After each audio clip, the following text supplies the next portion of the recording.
우리가 야곱이 끝났거든요. 그리고 이제 요셉으로 넘어갑니다. 요셉이 첫 구절에 나오는 데가 창세기 37장인데요. 1절에서 우리 11절까지 교독으로 읽어보겠습니다. 창세기 37장 1절에서 11절까지입니다. 제가 먼저 1절을 읽을게요. 야곱이 가나안 땅 곧 그의 아버지가 거류하던 땅에 거주하였으니 야곱의 족보는 이러하니라. 요셉이 17세의 소년으로서 그의 형들과 함께 양을 칠 때에 그의 아버지의 아내들 비라와 실바의 아들들과 더불어 함께 있었더니 그가 그들의 잘못을 아버지에게 말하더라. 요셉은 노년에 얻은 아들이므로 이스라엘이 여러 아들들보다 그를 더 사랑하므로 그를 위하여 채색 옷을 지었더니 형들이 아버지 보고 그를 미워하여 그에게 편안하게 말할 수 없었더라. 요셉이 꿈을 꾸고 자기 형들에게 말하매 그들이 그를 더욱 미워하였더라. 요셉이 그들에게 이르되 청하건대 내가 꾼 꿈을 들으시오. 우리가 밭에서 곡식단을 묶더니 내 단은 일어서고 당신들의 단은 내 단을 둘러서서 절하더이다. 그의 형들이 그에게 이르되 내가 참으로 우리의 왕이 되겠느냐 참으로 우리를 다스리게 되겠느냐 하고 그의 꿈과 그의 말로 말미암아 그를 더욱 미워하더니 요셉이 다시 꿈을 꾸고 그의 형들에게 말하여 이르되 내가 또 꿈을 꾼즉 해와 달과 11별이 내게 절하더이다 하니라. 그가 그의 꿈을 아버지와 형들에게 말하매 아버지가 그를 꾸짖고 그에게 이르되 내가 꾼 꿈이 무엇이냐 나와 내 어머니와 내 형들이 참으로 가서 땅에 엎드려 내게 절하겠느냐. 우리 11절 같이 했습니다. 그의 형들은 시기하되 그의 아버지는 그 말을 간직해 두었더라. 아멘. 오늘 본문부터 창세기 마지막, 그러니까 오늘 창세기 37장부터 50장까지 이제 모든 장들은 오늘 본문에 등장하는 요셉이 이제 주인공이라고 할 수 있는 그런 장들입니다. 이제부터 어떤 면에서 이제 야곱이 아니죠. 하나님은 그 다음 세대를 일으키셔서 요셉의 이야기가 오늘부터 끝장 50장까지 이제 마무리가 되어진다라고 할 수 있습니다. 그런데 사실은 요셉이라고 하는 등장인물만 바뀌는 것은 아니고요. 오늘 37장부터 하나님께서 역사하시는 방법에 중요한 변화가 일어나게 됩니다. 지금까지 성도님들 창세기 12장에서 이제 아브라함의 그 믿음의 출발이 있지 않습니까? 그리고 아브라함의 아들이었던 이삭 그리고 야곱을 거치면서 그 족장들에게 하나님께서 하셨던 방법이 있었어요. 그게 뭐냐면 하나님이 나타나시는 거죠. 그리고 말씀을 하셨단 말이에요. 그러니까는 그들을 이끌어 갈 때 그 이전에는 어떤 방식으로 이 족장들을 이끌어 갔냐 하면 아브라함에게 어떻게 하셨어요? 너는 너의 본토 친척 네 아비 집을 떠나서 내가 내게 지시할 땅으로 가라. 이게 누가 말씀하신 거예요? 하나님이 직접 말씀해 주시고 그들을 이끌어 가셨단 말이에요. 그리고 가나안 땅에 들어갔을 때 기근이 일어나잖아요. 그럴 때 믿음으로 가나안 땅에 있어야 되는데 아직은 믿음이 연약하니까 애굽으로 내려갔단 말이죠. 그럴 때 사랑하는 아내 사라가 바로의 아내가 되는 위기에 직면했을 때 하나님이 어떻게 하십니까? 바로에게 나타나셔서 이제 꾸짖는 장면도 나온단 말이죠. 그리고 비슷한 아말렉이 사라를 취하려고 했을 때도 하나님이 간섭하셔서 꾸짖고 그리고 하나님의 백성들을 이렇게 이끌어내시고 하는 모습을 우리가 볼 수 있었단 말입니다. 야곱의 생애에서도 베델에서 하나님께서 만나 주시는 거죠. 그리고 이야기해 주시고 라반의 집에 있을 때도 어땠습니까? 네가 이제는 베델로 올라가야 된다. 하나님께서 야곱에게 말씀을 해 주시는 그런 모양으로 그들을 이끌어 갔단 말입니다. 그러니까 여러분 12장부터 사실 36장까지는 모든 성경에 창세기에 나오는 주격, 주어가 누구냐? 그러면 하나님이시란 말이에요. 그런데 오늘 37장부터는요. 여러분 한번 눈을 그냥 이렇게 씻고 한번 37장을 한번 찾아보세요. 하나님이라는 단어가 있나? 여호와라는 단어가 있나? 한번 봐보시라고요. 오늘 본문도 보시면은 하나님이나 여호와라는 단어가 등장하지를 않습니다. 하나님이 역사하시는 방법에 이제 중요한 변화가 생기기 시작을 하는데 그게 전문적인 신학 용어로 뭐라고 얘기하냐면 이게 하나님의 섭니다. 이렇게 이야기를 해요. 그러니까는 하나님이 드러나지는 않는데 뒤를 돌아놓고 보니까 야, 이건 하나님이 나를 이끌어 가시는구나라고 생각할 수밖에 없도록 우리들의 삶을 훈련하셔서 결국은 나에 있는 이 믿음의 근력을 키우는 거예요. 믿음의 근력을 키워서 좌로나 우로나 치우치지 않는 하나님의 자녀된 삶을 살아가도록 인도하시는데 요셉부터는 어떻게 하신다고요? 하나님이 직접 말씀하시지를 않는다는 말이에요. 인물도 바뀌고 하나님이 이끌어 가시는 방식도 이제 창세기 37장부터는 바뀌게 되는데 하나님께서 요셉조차도 하나님이 정확하게 말씀을 안 하시는 거예요. 그리고 뭐로 말씀하세요? 오늘 보니까요. 요셉에게 꿈이 몇 번 나타나죠? 여러분 2번 나타났잖아요. 그러니까는 꿈을 통해서 하나님께서 섭리로 그의 삶을 이끌어 가시는 것이 요셉의 이야기에서 우리가 첫 번째로 생각을 하셔야 되는 포인트다라고 생각을 하시면 좋을 것 같습니다. 자, 그러면 이제 두 번째는 뭐냐 하면요. 요셉이 애굽으로 팔려갈 수밖에 없는 환경들이 오늘 본문을 보면 이제 나오게 된단 말이죠.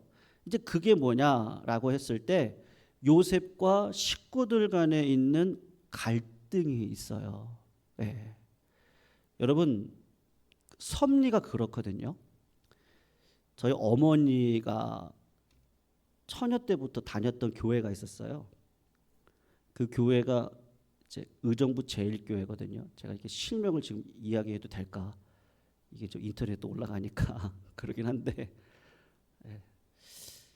의정부 제일교회에서 뭐 결혼하기 전까지 이제 어릴 때부터 이제 신앙생활을 하시고 그리고 이제 아버지가 한 70년 섬기셨던 그 시골 연천교회 이제 가셔서 이제 뭐 지금도 이제 신앙생활을 하고 계시는데 의정부 제일교회가 이게 갈등이 많이 있었어요. 교회가요. 네. 그러니까는 교회가 이렇게 시끄러운 잡음들이 생기는 거예요. 그래서 그 교회에서 이제 갈라져 나온 교회들이 좀 되거든요. 네. 그런데 의정부 제일교회도 굉장히 큰 교회입니다. 밀락동이라는 곳에 성전을 크게 짓고, 네. 그리고 교회가 새로운 지역에서 새로운 사람들이 이렇게 들어오면서 많이 이렇게 새로워졌어요. 네. 그래서 지금은 교회가 굉장히 많이 커졌는데 그 교회에서 갈라져 나온 교회들 뭐 여러분 광명교회라고 아세요? 네, 있어요. 네, 기도로 유명한 교회 있습니다. 네, 네, 거기도 이렇게 갈라져 나오고 무슨 뭐 하여튼 있어요. 다 수천 명의 교회가 됐어요. 네. 그러니까 그때 이제 어머니가 이제 옛날 이제 처녀 때 시절에 신앙 얘기를 하시거든요. 그럴 때 이제 어쨌든 이제 의정부 제일교회를 때 떠나지 않으셨다 이거예요. 네, 난 떠나지 않았다. 그런데 이제 지금 보니까 그것도 하나님의 섭리더라. 예. 여러분 물론 교회에 갈등이 있다는 건 좋은 건 아니에요. 할 수 있으면 굉장히 그 예수 그리스도를 머리로 삼아서 교회가 이렇게 복음적으로 이렇게 쭉 같이 가는 게 굉장히 좋아요. 그런데 여러분 교회는 무슨 모임이에요? 누구들이 오는 곳이에요? 죄인들의 모임이잖아요. 그거를 간과하시면 안 돼요. 그러니까 교회는 치유하는 곳이에요. 제가 예전에 한번 교회론을 가지고 주일날 말씀을 드렸을 때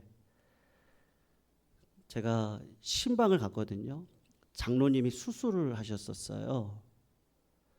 그래서 이제 수술 전에 그때는 이제 새벽에 수술을 하면 새벽 기도가 끝나고는 새벽같이 가는 거예요. 가서 수술 전에 기도를 꼭 해드렸어요.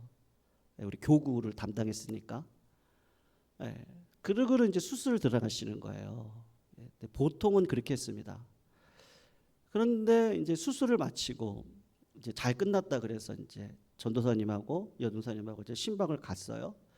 갔는데 그 아내 권사님이 저희가 오니까 목사님 그러면서 막 기쁜 일이 있다는 거예요.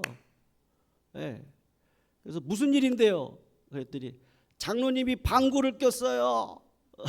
그러는 거예요. 수술하고 난 다음에 방구가 나와야 되잖아요. 그게 뭐가 부끄러워요. 치료가 돼야 되는 거죠. 팔 부러져 가지고 누가 밥을 먹여줘요. 아유 지지리도 궁상이야. 팔은 왜 부러져 가지고. 병원에서 그럽니까? 병원이 그렇진 않거든요. 그 당연한 거예요. 내가 하면 돼요. 내가. 남들이 못하면 내가 하면 되는 거예요. 방구 끼는 게 복이에요.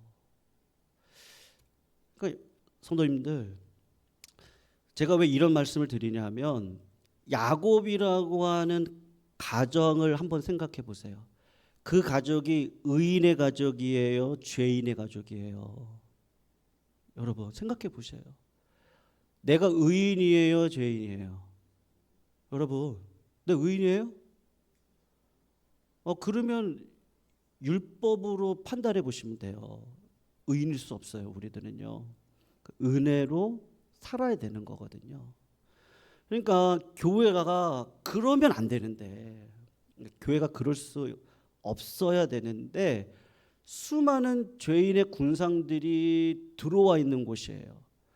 그리고 그 가운데는 예수를 정확하게 믿는 분들도 계시지만 아직은 어린 분들도 계시고 아니면 세월의 흐름 가운데 상처가 치유되지 않고 살아가시는 분들도 계시고 아니면 그건 모를 일이지만 염소처럼 나의 우상을 위해 교회를 다니실 수도 있거든요. 그런데 그럴 수 있어요. 근데 중요한 건 뭐예요? 하나님이 어떻게 하신다는 거예요? 반드시 하나님의 원하시는 목적지에 우리를 데려다 놓으실 거예요. 믿으시기를 축원합니다. 그러니까 그거를 우리가 관점을 바꾸셔야 돼요. 제가 이번 주 주일날 이제 드릴 말씀의 내용도 사실은 이런 내용들이 조금은 포함되어져 있거든요. 이 부분이 바뀌지 않으면 우리는 하나님의 섭리를 경험하기는 굉장히 쉽지 않습니다. 우리가 문제를 해결하는 방식으로 뭐든지 해 나가려고 하다 보면 누가 필요하냐? 나의 생각과 계획이 아니라 하나님이 보이지 않는 섭리로 우리를 끌어가시는 것을 기대하면서 어떻게 해야 돼요? 기다리셔야 돼요. 좀 이게 굉장히 중요하더라고요. 여러분 될 듯 어떠세요? 안 될 듯. 그래도 꾸준히 가는 거예요. 기도를 놓치지 않는 거예요. 그게 믿음이더라고요. 왜요? 부르셨으니까. 하나님이 어떻게 하실 거예요? 완성하실 거라니까요. 그러니까 낙심하시면 안 돼요. 절망하시면 안 돼요. 그리고 기도를 절대로 놓치지 말아 주셨으면 좋겠어요. 하나님을 바라보시자고요. 하나님이 요셉부터는 신기하게 어떻게 다뤄내시느냐. 이제는요, 한 사람을 다뤄낼 문제가 아니라 12명이나 되는 자식들이 있잖아요. 근데 한번 생각해 보세요. 그 자식들. 우리가 지금까지 36장까지 공부했잖아요. 한번 생각해 보세요. 야곱의 자식 가운데 르우벤은 자기 아버지의 아내인 비라를 어떻게 합니까? 침상을 더럽혔어요. 이런 나쁜 아들이 어디 있어요? 시므온과 레위를 생각해 보세요. 딸 디나가 세상 사람들한테서 부끄러움을 당해요. 육신이 더럽혀졌어요. 이런 어려움이 어디 있냐고요.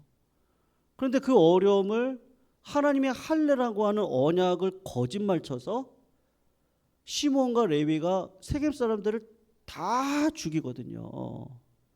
사실은 어떻게 해야 되는 게 맞아요? 여기서 끝내자. 너희들 가지고는 하나님의 나라를 이룰 수 없겠다. 여기서 끝! 이래야 될 것 같아요. 근데 하나님이 어떻게 하시는 거예요? 한 사람이라면 나타나셔서 말씀도 하시고 베델로 올라가라고도 얘기도 하시고 가나안 땅에 머물라고도 얘기하시고 그렇게 할 수 있겠는데 이제는 공동체가 되어졌단 말이에요. 그러니까 야곱이 잘한 게 뭐예요? 르우벤이 굉장히 약했거든요. 근데 그 자식을 어떻게 합니까? 죽입니까? 품고 가는 거예요. 시므온과 레위를 보세요. 살인죄를 저질렀어요. 그런데 어떻게 하겠어요? 일단 품고 가야 되는 거예요. 그리고 내가 하는 게 아니라 누가 한다고요? 이제는 역사 방식이 틀려지는 거예요. 이제는 공동체이기 때문에 하나님이 섭리로 모든 것들을 역사해 가신단 말이죠. 그리고 반드시 선한 자리에다가 우리를 세워 놓으실 거란 말이에요. 그러니까 보세요. 야곱의 가문이 죄인의 가문이란 말이에요. 그런데 하나님께서 그 죄인의 가문 가운데 있는 약점을 들어서 요셉이라고 하는 자를 어디에다가 갖다 붙여요? 애굽이라는 자리에다가 갖다 붙이고 총리 세워놓고 꿈을 2번이나 꾸게 했던 바로의 꿈을 해석하게 함으로 그 사람이 애굽의 총리가 되어져서 나중에 기근의 때에 요 가족들을, 여러분 가족들이라고 제가 얘기를 했어요. 애굽이 아니에요. 공동체고 교회고 우리 성도님들의 모든 공동체들을 하나님이 생명력 있게 이끌어 가는 거예요. 근데 하나님은 어떤 방식을 통해서 하신다고요? 보이지 않는 섭리라고 하는 방식을 통해서 이제는 요셉이라는 자를 통하여 역사에 가시는데 부족함이 있죠. 한번 보세요. 성도님들, 오늘 본문 2절을 보면 이렇게 얘기를 해요. 2절을 한번 보세요. 첫 번째로는 누구가 죄인이라고 얘기하냐? 야곱의 족보는 이러하니라. 그러면서 누가 나와요? 요셉이 17세의 소년으로서, 그러니까 17세니까 고등학교 2학년 나이예요. 그의 형들과 함께 양을 칠 때 그의 아버지의 아내들 비라와 실바의 아들들과 더불어 함께 있더니 그가 그들의 잘못을 누구에게 이야기한다 그래요? 아버지에게 이야기한다. 그러니까 한마디로 지금 요셉이 어떤 성품을 가지고 있다는 거예요. 좋게 보면 정직하고 강직해요. 고지식해요. 하나만 알아요. 그게 신앙 안에 들어오면 굉장히 좋아요. 그런데 인간의 관계 속에서는 어때요? 조금 유두리 있게 갈 필요가 있잖아요. 그런데 아직 나이가 어리니까 사회생활을 안 해봤으니까 형들이 분명히 영적으로 잘못된 일들을 많이 행하고 있었을 거예요. 왜냐하면 시므온과 레위를 보더라도 어떻게 하나님의 할례를 이용해서 세겜 사람들을 다 살인을 하냐고요. 그러니 그 형들도 그랬는데 동생들은 어떻게 했어요? 똑같은 가나안 문화 가운데서 죄악을 저지르고 살았겠죠. 근데 요셉이 볼 때는 어떤 거예요? 이거 참 잘못된 일이란 말이에요. 그러니까 어떻게 했겠어요? 아버지한테 한마디로 얘기하면 고자질을 하는 거예요. 고자질을. 그러니까 형들이 어떻게 하죠? 미워 죽겠는 거예요. 내가 저놈 때문에 아버지한테 혼났다 이거예요. 네. 여러분 요셉이 완전한 사람이 아니라는 거를 여기서 먼저 보여주는 거예요. 우린 다 그렇다는 거예요. 다 죄인이에요. 그리고 뭐라고 이야기를 하죠? 두 번째는 한번 보세요. 아버지에 대한 이야기를 하거든요. 3절을 보면 아버지의 죄인됨을 보여주는 거예요. 요셉은 노년에 얻은 아들이므로 이스라엘이 여러 아들들보다 그를 더 사랑하므로 그를 위하여 채색옷을 지었더니. 여러분 야곱을 생각해 보세요. 야곱도 편애를 받았던 사람이잖아요. 맞죠? 아버지 이삭은 누구를 좋아했어요? 에서를 좋아했죠. 그러면 나는 어떻게 해야 돼요? 아, 부모님의 편애가 자식을 이렇게 갈라놓을 수 있겠구나. 이런 마음을 가져야 되는데 여전히 야곱도 어때요? 부전자전인 거예요. 여러분 인생이 그렇게 쉽게 바뀌지가 않는단 말이죠. 그러니 그런 상황을 알면서도 요셉, 왜냐하면 왜 요셉이 더 사랑스러웠겠어요? 노년에 낳은 아들이거든요. 저도 아이가 셋입니다만 첫째하고 막내하고 나이 차이가 8살 차이 나거든요. 그러니까 저희 아내가 39에 셋째를 낳았어요. 그러니까 40이 되기 전에 애를 낳을까 말까 하다가 저는 낳았으면 좋겠는데 얘기는 못하고 있었거든요. 근데 그냥 납시다. 그래서 낳았어요. 낳고 보니까요, 내리사랑이라고. 막내가요, 잘못을 해도 예뻐요. 소리를 질러도 예뻐요. 요새는 이제 그렇게 하진 않는데, 이제 버릇을 좀 가리키려고 그렇게 하진 않는데, 그래도 예뻐요. 애가 사랑스러워요. 인간의 마음이 그렇거든요. 근데 요셉은 어떻겠어요? 와이프가 4명인데 가장 사랑했던 라헬의 첫째 아들이란 말이에요. 그것도 노년에 낳았단 말이에요. 그러니까 얼마나 더 사랑스럽겠어요.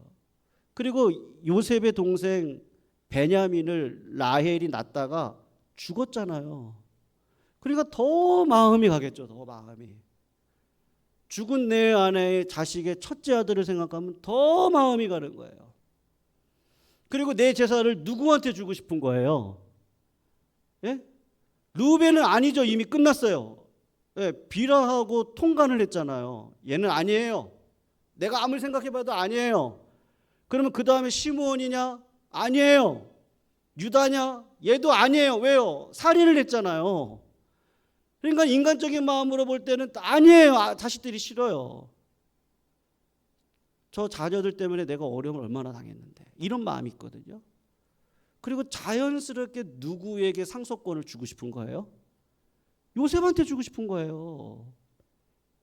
그러니까 편애가 생기는 거예요. 얘가 더 좋아. 그리고 그 상징이 뭐예요? 채색옷. 채색옷은요, 이 팔, 여기 손등, 여기 발등을 덮는 옷이에요. 그러니까 일을 하라는 거예요? 말라는 거예요? 넌 하지 마.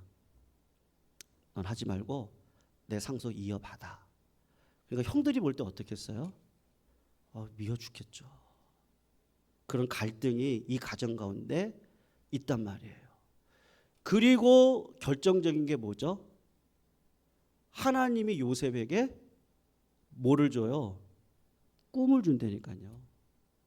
하나님이 갈등에 불을 지핀다니까요.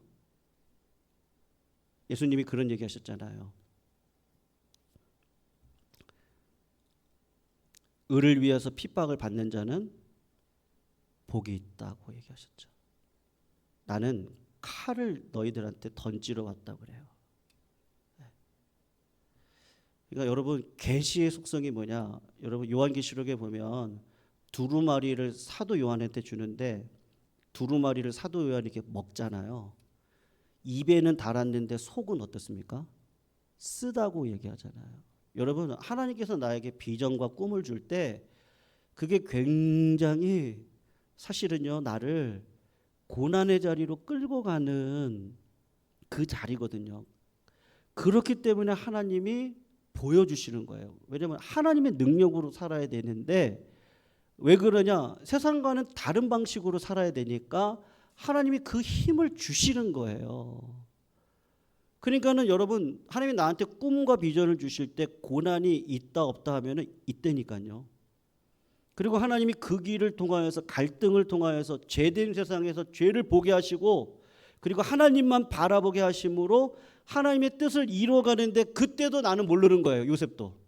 그러니까 요셉이 꿈을 꿨거든요. 네 단이 갑자기 일어나고 형들의 단이 네 단 앞에 와가지고 절을 하는 꿈을 꾸는 거예요. 그리고 해와 달과 11별이 있는데 해와 달하고 10별이 자기한테 와가지고 절을 하는 꿈을 꾼단 말이에요. 2번이나 꿨단 말이에요. 그러니까 하나님이 2번을 꾸게 한다는 거는 제가 뭐라 그랬죠?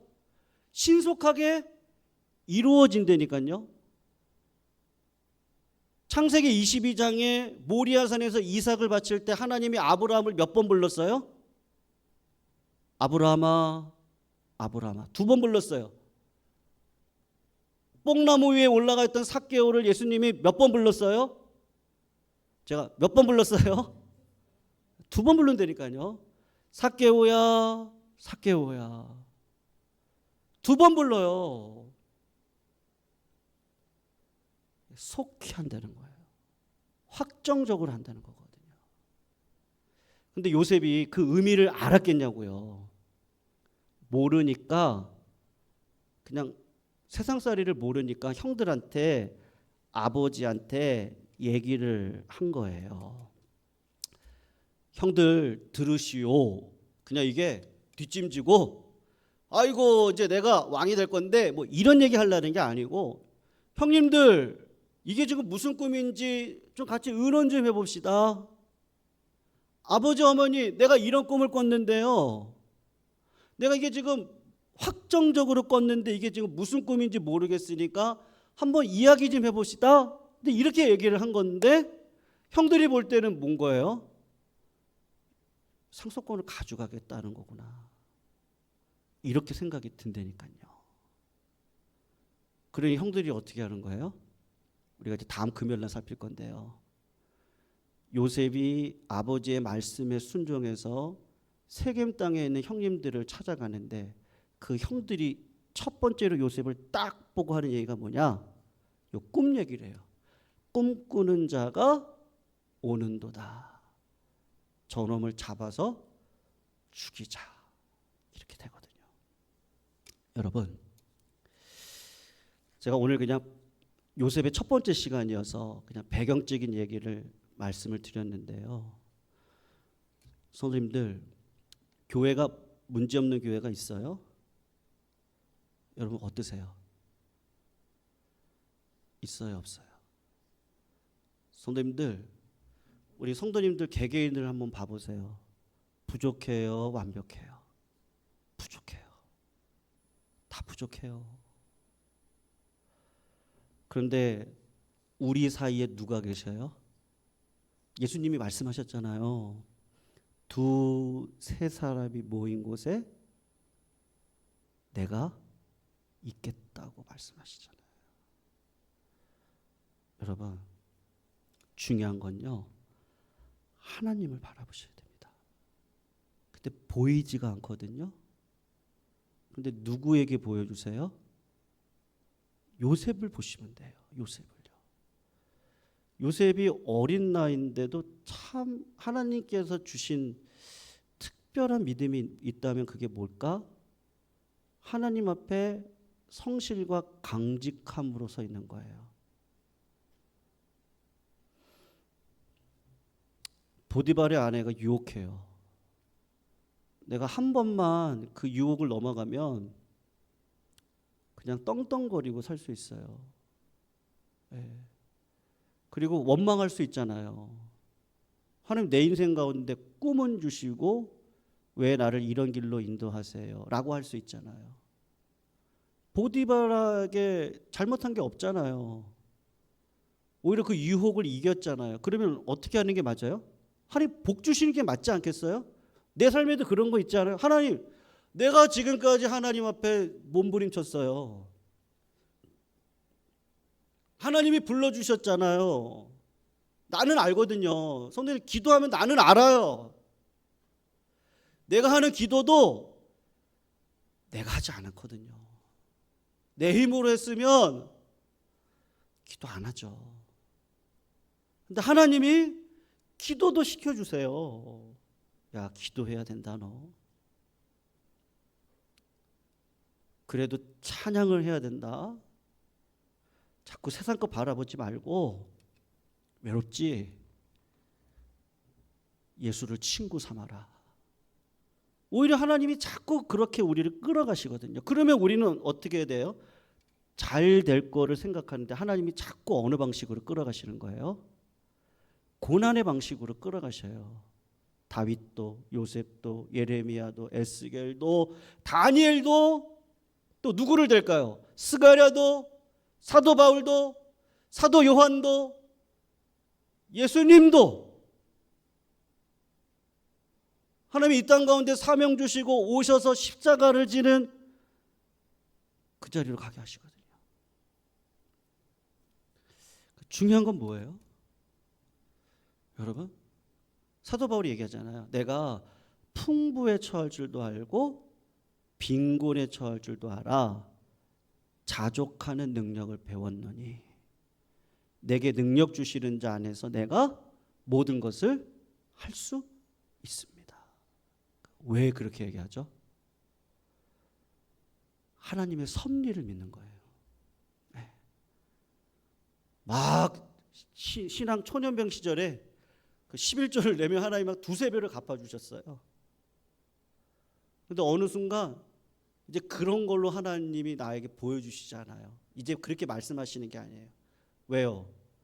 이제는 공동체를 책임지고 이제는 가족이라는 공동체, 민족이라는 공동체를 책임지고 갈 때 하나님께서 원하시는 건 뭐냐? 섭리라는 게 있으니까. 그래서 히브리서에서 얘기하잖아요. 하나님께 나아가는 자는 하나님이 계신 것과 그를 찾는 자들에게는 어떻게 하신다고요? 상을 주신다. 여러분, 요셉이 꿈을 해석할 수 있는 은사를 언제 받았다 그랬죠, 제가? 오히려 보디발의 아내 유혹을 이기고 고난의 자리로 더 들어갔을 때, 그때 하나님이 해석의 능력을 주시는, 은사를 주시는 거예요. 그러니까는 삶은 그대로인데 하나님의 능력은 계속해서 입는 거예요. 그게 믿음의 실존이거든요. 여러분, 그러니 교회는 누구를 자랑할 수밖에 없어요? 하나님. 그래서 우리가 그러죠. 하나님이 계시잖아. 기도합시다. 걱정하지 마세요. 하나님이 도와주실 거예요. 그 섭리가 없다면 우리의 믿음은 헛것인데, 이제 요셉부터는 어떻게 하신다고요? 이제 직접 말씀하시지 않고 죄인된 공동체를 하나님이 선하고 인자하신 방식으로 마침내 끌어가시는데, 그 섭리를 믿는 자를 통해서 하나님의 역사에 가신다는 거. 여러분, 오늘 우리가 개인 기도도 하실 거예요. 그러나 하나님이 나를 불러주신 사명이 있잖아요. 뭐 첫 번째로는 우리가 아비 어미로 자식들을 위해서 기도하지 않겠습니까? 그리고 교회를 놓고 기도하지 않겠어요? 내 교회만 놓고 기도하겠어요? 한국 교회를 놓고 기도하고 전도와 선교를 놓고 죄된 세상에서 하나님이 어떤 방식으로 이 모든 것들을 열매로 끌어가실지, 우리의 기도가 점점 어떻게 되는 거예요? 영역이 나만을 위해서 기도할 수가 없으니까 하나님이 자꾸 기도의 능력을 주시잖아요. 네가 기도해야 된다. 안 무너져. 걱정하지 마. 그걸 알아요. 그러니까 기뻐요. 그리고 오히려 불가능한 상황 가운데서도 어떻게 해요? 하나님을 바라볼 수 있겠더라고요. 핵심은 하나님이 살아계시니까요. 믿으시죠? 네, 하나님이 살아계시니까. 그래서 우리는 찬양할 수 있어요. 우리 아까 불렀던 찬양인데요. 우리 주 예수께 조용히 나가. 우리 한 번만 이 찬양 부르시고 함께 기도하셨습니다.